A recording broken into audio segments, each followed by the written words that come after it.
अपनी जर्नी को, अपनी स्टोरी को, अपने काम को स्टोरी टेलिंग के फॉर्मेट में हम सबके साथ में कर सकें। ये एक शुरुआत है और आगे भी हम लोग इस तरह का करते रहेंगे, इसलिए हमने जिन साथियों ने रुचि दिखाई उनके साथ में इस प्रोसेस को आगे बढ़ाना है।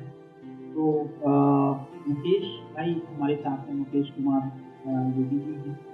मैं उनसे आग्रह करता हूँ कि वो सबसे पहले हम सब साथियों के साथ में बातचीत को आगे। 2012 में मेरी पढ़ाई पूरी की और मेरी शादी हो गई। मेरे पापा आर्मी में थे, उनका उद्देश्य था मैं भी आर्मी में ज्वाइन करूं, लेकिन मैं चाहता था कि मैं कुछ अलग तरीके से काम करूं। मैं समाज के लिए कुछ अलग से करना चाहता था और अभी मैं निर्माण के साथ पिछले 12 साल से काम कर रहा हूं।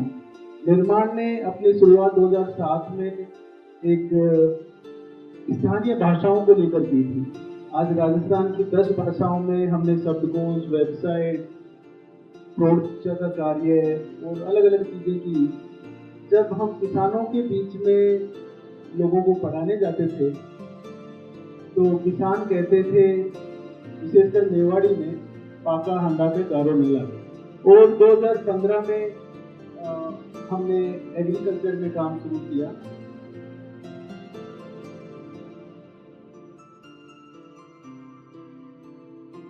यहाँ उपस्थित सभी महानुभावों को मेरा नमस्कार।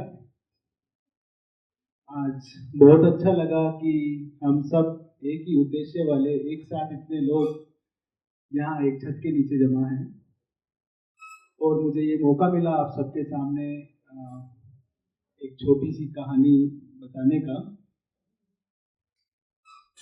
मैंने जब 2012 में मेरी पढ़ाई पूरी की और मेरी शादी हो गई। मेरे पापा आर्मी में थे, उनका उद्देश्य था मैं भी आर्मी में ज्वाइन करूं, लेकिन मैं चाहता था कि मैं कुछ अलग तरीके से काम करूं। और फिर कुछ समय के लिए मैंने विंड एनर्जी ज्वाइन किया एडमिनिस्ट्रेशन के रूप में, और यहाँ जयपुर में ही था। एनर्गोन इंडिया लिमिटेड जर्मन की कंपनी थी, लेकिन उससे मेरा मन खुश नहीं था। मैं समाज के लिए कुछ अलग से करना चाहता था और मैंने निर्माण सोसाइटी ज्वाइन की और अभी मैं निर्माण के साथ पिछले 12 साल से काम कर रहा हूँ। निर्माण ने अपनी शुरुआत 2007 में एक स्थानीय भाषाओं को लेकर की थी। आज राजस्थान की 10 भाषाओं में हमने शब्दकोश, वेबसाइट, प्रोडक्शन का कार्य और अलग अलग चीजें की। जब हम किसानों के बीच में लोगों को पढ़ाने जाते थे तो किसान कहते थे, विशेषकर मेवाड़ी में, पाका हंडा पे गारो न लागे। तो हमें काफी निराशा होती थी, ऐसे लगता था जबरदस्ती हम उन्हें पढ़ा रहे हैं। और ये यात्रा काफी लंबी चलती रही, क्योंकि हमारा सबसे मेन हमने जो सीखा कि भाई एजुकेशन होगा तो वो आगे बढ़ेंगे। हमने हमारी सोच के अनुसार सोचा, लेकिन जब धीरे धीरे समाज के साथ में रहने लगा तो एजुकेशन से ज्यादा और भी चीजें जरूरी थी।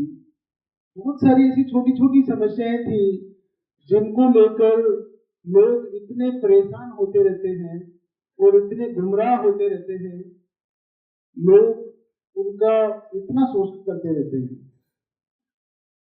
और 2015 में हमने एग्रीकल्चर में काम शुरू किया और लोगों की ऐसी समस्याओं को पहचाना। कोई भी समस्या हो, अभी कल हम चर्चा कर रहे थे कि कोई रिसेंटली कोई ऐसी घटना हुई हो तो उसके बारे में बताएं। तो आज मैंने उनको, ठीक है, मैंने सर को बताया, कार्तिक को, ठीक है, अभी रिसेंटली पिछले महीने एक घटना हुई। तो हमारी किसान सभाएं, हमने जब एग्रीकल्चर पे काम शुरू किया तो गांव में 15-15 लोगों की किसान सभा शुरू की। जैसे उसको FIG भी कहते हैं नाबार्ड की भाषा में, या SHG कई लोग कहते हैं, लेकिन SHG सिर्फ सेविंग का काम करते हैं। हम उन किसान सभाओं के साथ में सभी कार्य, कोई भी A to Z उनके क्या कहें, संपूर्ण विकास के लिए, एजुकेशन, हेल्थ, या और कोई समस्या है फाइनेंस की, फाइनेंस मैनेजमेंट की, या उनको कैसे उनके लोन से बाहर निकलना है, इस तरीके की हर समस्या के ऊपर हम बात करते हैं। और हमने अभी रिसेंटली एक एफपीओ भी बनाया है, उसमें 400-500 किसान हैं कपासन में। तो एक किसान गांव हमारे वहाँ पे कपासन में पास में एक गांव था, उसका नाम था काचाखेड़ी। और वहाँ पे किसान को एक 4 लाख रुपए की केसीसी किसान क्रेडिट कार्ड में लोन अप्रूव हुआ, और उसने 2 लाख ले लिए, बाकी 2 लाख छोड़ दिए। बोले मुझे 2 ही लाख चाहिए, 4 लाख लेके क्या करूंगा। बैंक ने उसमें से 2 लाख में से 75,000 रुपए क्या किया पता नहीं, खुद निकाल लिए या किसी को दे दिए, किसान की बिना जानकारी के। अब 1 साल के बाद में 2022 में उसने 2 लाख लोन लिया, उसको केसीसी अप्रूव हुई, और उसी टाइम में बैंक ने उस 75,000 रुपए दूसरे किसी खाते में जमा कर दिए। अभी 24 में जब वो 3-4 महीने पहले जब गया केसीसी जमा कराने, तो बैंक ने बोला आपको 3 लाख रुपए जमा कराने। उसने लिए 2 लाख, अब 3 लाख जमा कराने हैं। वो मैनेजर के पास गया, बोले सर मैंने तो 2 ही लाख लिए। मैनेजर ने बोला नहीं, बैंक खाता बोल रहा है तो 3 लाख देने पड़ेंगे। बोले सर ये ट्रांजेक्शन मेरी तरफ से नहीं हुआ, वो थोड़ा पढ़ा लिखा था। तो बोले चलो देखते हैं, आप घबराओ मत, हम कुछ करेंगे। वो थोड़े दिन बाद में मैनेजर का ट्रांसफर हो गया, दूसरा मैनेजर आया, बीओबी बैंक की बात है ये। दूसरा मैनेजर आया, मैनेजर ने बोला मैंने थोड़ी दिया था लोन, जिस मैनेजर ने दिया, जिस मैनेजर से लोन लिया उससे बात करो। बोले सर बैंक तो वही है। उसके बाद में वो सरपंच के पास गया, सरपंच ने बोला एफआईआर कर दो। एफआईआर कराने के लिए गया तो बोला वकील करना पड़ेगा, तो वकील के पास गया, बोला 10,000 रुपये लगेंगे। वो बेचारा परेशान। फिर उसको किसी ने बताया एमएलए के पास जाओ, हमारे दिनकर जी एमएलए हैं, उनके पास गया।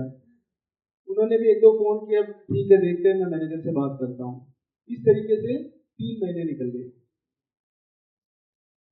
अभी जो उसी गांव में हमारे किसान सभा चल रही थी, तो कोई उनके पड़ोसी ने बताया होगा कि उसने जब समस्या शेयर की तो बोला आज कल हमारे एक मीटिंग होगी कपासन में, उसमें आना आप। हमारा एफपीओ का एजीएम था, एनुअल बैठक, जो आम सभा बैठक, तो वो आया, उसमें डीडीएम साहब भी आए हुए थे। उन्होंने बताया, बोले ये सर मेरी ये समस्या है। उन्होंने बोला हमारे हमारे बारे में बताया कि आप इनसे संपर्क कर लेना, ये करेंगे। अब वो समस्या एक तरह से तो बहुत बड़ी थी, लेकिन हमने बहुत पहले आरटीआई के बारे में सीखा था, और उसके तहत हमने एक एप्लीकेशन लिखी। और पहले हम मैनेजर के पास वैसे ही गए, वो साधारण रूप से काम हो जाए, और मैनेजर ने मना कर दिया, बोले मुझे नहीं मालूम। फिर हमने एक आरटीआई लिख के तब गए, तो मैनेजर ने बोला आप कौन हो, किस लिए आए हो, इनके साथ क्यों आए हो। और जब आरटीआई लिख के दी उनको, हमने 1 अक्टूबर को हमने उनको आरटीआई दी। इसी 1 अक्टूबर को 3 अक्टूबर को उस किसान के खाते में 86,000 रुपये वापस जमा हुए। क्योंकि 2 अक्टूबर की छुट्टी थी, तीसरे दिन जमा हो गए। उस किसान के लिए एक तरह से वो ये मानने लगे कि यार आप भगवान हो, हम तो एमएलए तक जाए तो भी नहीं हुआ। तो मेरा कहने का मतलब है, ऐसी बहुत सारी छोटी छोटी समस्याएं हैं जिनको हम बड़ी बड़ी भी बहुत सारी बातों के बारे में सोचते हैं, लेकिन एक किसान भाइयों को हेल्प, किसी को पेंशन नहीं मिल रही है, किसी को पीएम किसान योजना का पैसा नहीं मिल रहा है, किसी को राशन नहीं मिल रहा है। आजकल सरकार की योजनाएं, बहुत सारी योजनाएं चल रही हैं, लेकिन धरातल पे जिनके लिए चल रही है उन तक कितनी पहुंच पा रही है। हम बात करते हैं, गवर्नमेंट भी बहुत सारी बात करती है किसानों को हेल्प करेंगे। आज हमने डाटा देखा सुबह, काफी सारे लोगों ने अपने अपने अनुभव शेयर किए, लेकिन अभी मैं पिछले दिनों एक बकरी पालन योजना की आजकल बहुत ज्यादा चल रही है, आप सबको भी अच्छे से मालूम होगा। 50% सब्सिडी है, 50% उस पर सब्सिडी है, सभी किसान चाहते हैं उसको लेने के लिए, लेकिन वो तभी मिलेगी जब आपको बैंक से लोन मिलेगा। बैंक से आप लोन लेने जाओगे तो आपका सिविल स्कोर, आपका रिटर्न, इतनी बातें, वो किसान के पास कहाँ है? जिसको वास्तव में बकरी पालन करना है वो कहाँ है उसके पास में? तो वो कैसे इसके लिए मदद ले सकता है, किस तरीके से? तो इन सब बातों के बारे में भी हम सोचें। अभी वर्तमान में हमारा इस तरीके की छोटी छोटी बातों को लेकर हमने गाँवों में 3 ब्लॉक में अभी तक 146 किसान सभाएं बनाई हैं और जिसमें 1750 परिवार हमारे साथ जुड़े हुए हैं और उनको लेकर हम ऐसी बातों के ऊपर काम करने की कोशिश कर रहे हैं और उनके तक पहुंच रहे हैं ताकि उनको जड़ से मजबूती मिले और वो आगे बढ़ते जाए।